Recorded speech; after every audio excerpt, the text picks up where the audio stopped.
like just basically your sort of reflections on the win at Castleford, not a classic wins or wins. Yeah, I know there's been a bit of backlash about the performance or negativity around how we played, but for me, I'm really, really happy with it. You know, there were some certain things that I've asked the group along the way that I wanted to see that I hadn't seen, and I saw that on Saturday night. So I was really, really pleased. And that's all I can look at as a coach. We set standards or levels or bars that we want to reach to in certain areas, and by doing that every other week, it takes a team to a new level. And I certainly saw that last week. Obviously, I also understand that, we not playing the same levels of rugby in attack as we were last year, but the team that we had last year was a team built off 3 years, so this one's going to take a little bit of time. I've asked through that really difficult period at the start of the year or the first quarter of the season just to keep it simple and play a style that can guarantee us certain results. And I've got out of that what I asked for and what we needed. So moving forward, I feel like we're in a really good place. A couple of niggly injuries, obviously, for this week and for a short term moving forward, which isn't ideal for us, but, we'll power on as we've always done. Ultimately, back countryside, it's 2 wins on the spinning that you're doing the semi-final, you're back to winning Western Super League. That's the important part. Yeah, I think, when you compare this season to last season's start, completely different. We're on 9 points. We're on 2 points this time last year. I keep repeating this, but it's important for people to understand that we've got, I think, 8 new faces and even positional changes, 9 if you count positional changes with our 17, which is over half the team. It's going to take some time for us to click and to get the momentum and rhythm that we need, and just be patient with how this process unfolds, and I'm just grateful that we've won a couple of tight games, disappointing in 2.5 of the games in the first quarter of the season, but I think we're right where we need to be, and there's a lot of improvement ahead. And as a group, the journey, there's a lot of maturity still to go in there, and obviously a really big game this weekend to define the start of this season and between where we sat last year. But in the top 6 and 80 minutes away from Wembley with a semi-final in the Challenge Cup is not bad doing. Yeah, it's interesting you mentioned sort of defining the starts of the season. How do you go about setting all those blocks of games? How do you go about deciding where the blocks are, if that makes sense? Well, that's something that we keep in-house. Obviously, it's a particular way that I go about the season. And it works for us. It has done in the past. But having said that, we've got a lot of games away from home over the next quarter of the season. So, we've got to make sure that we just keep building momentum, and key for me is the group coming together. The sooner we do that, I think the sooner we take that next step up as well as a team.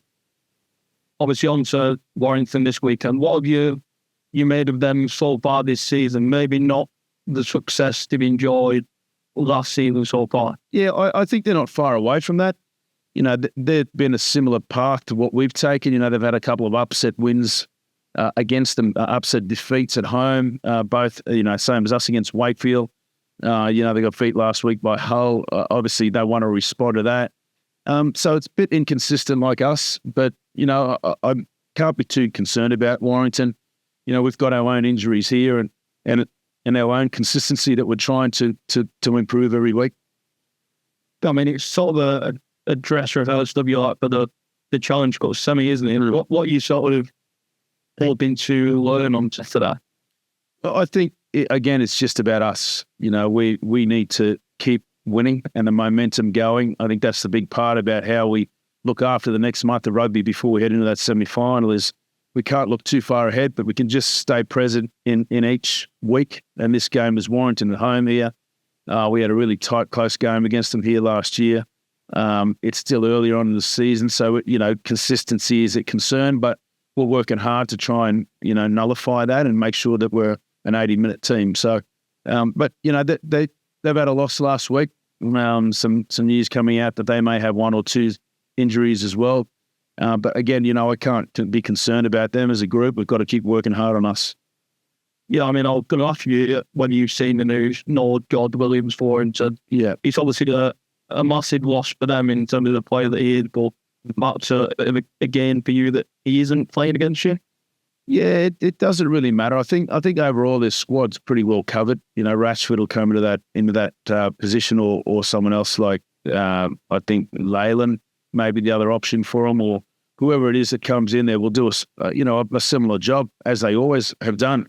You know, like I said, we've got Tessie News injured for us now. That could be out for 4 to 6 weeks. Mila Hanley that's out for 4 to 6 weeks. So we've got our own concerns. So we've got to make sure that my energy's put in towards making sure the 17 that pull the jersey on this week for us can do a job. There's been, changes on both sides of the field for us, so that's not ideal, but, we're working hard on trying to get some fluency through those edges.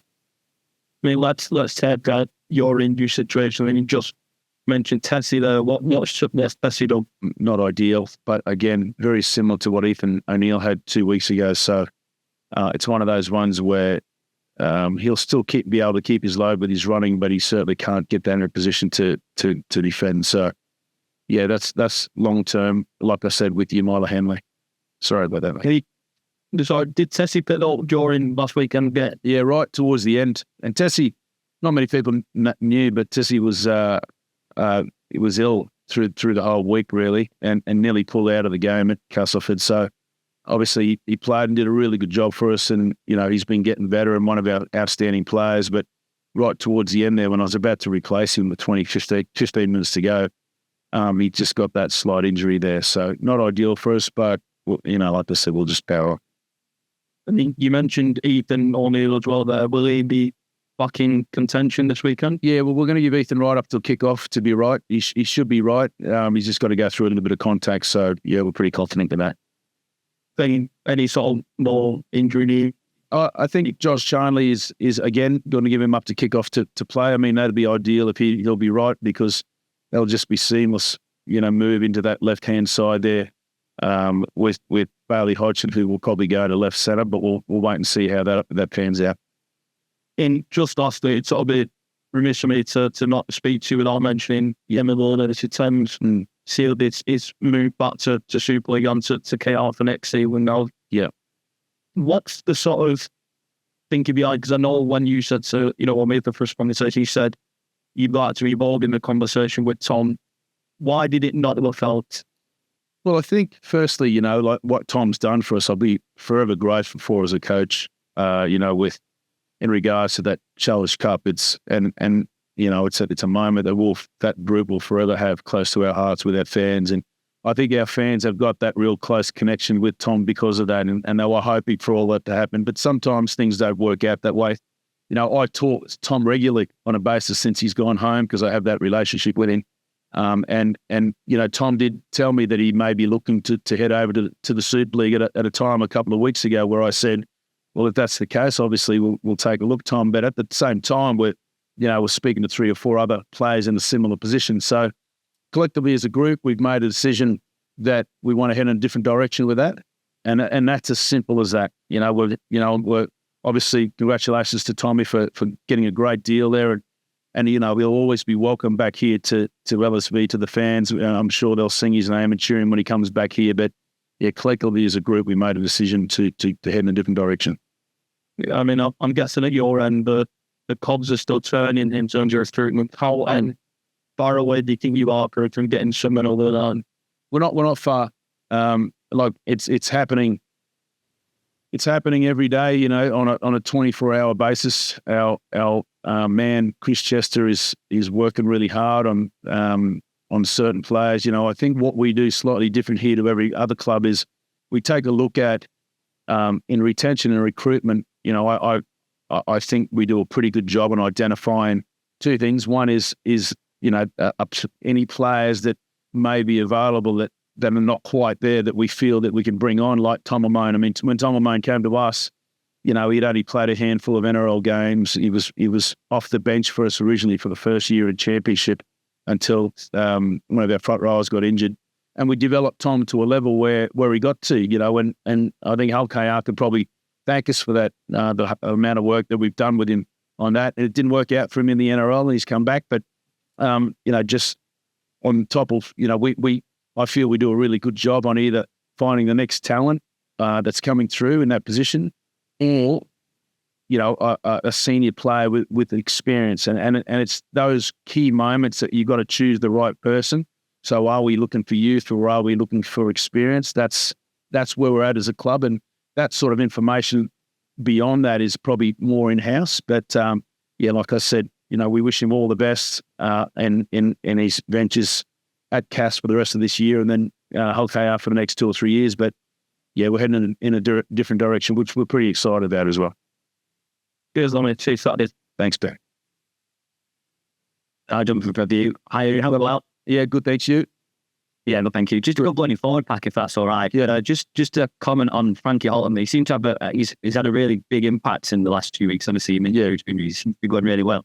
Yeah, well, he's missed, I think, 4 weeks as well in this first part. Like, we've had a lot of injuries, which people really haven't picked up. But this year, I think our number 18 onwards has been a little bit stronger. So we've been able to manage through the injury periods, and we've got to do that again now with Tessie out, but with both centres out. So it does affect you. It can affect your performance, but when the players that come in do a really good job, we have trust in them and we have belief in them. But I think that's a good pickup. I think Frankie Holton has been awesome for us. Obviously, before he got injured, he extended his time here at the club by signing a new contract for an extension of 2 years.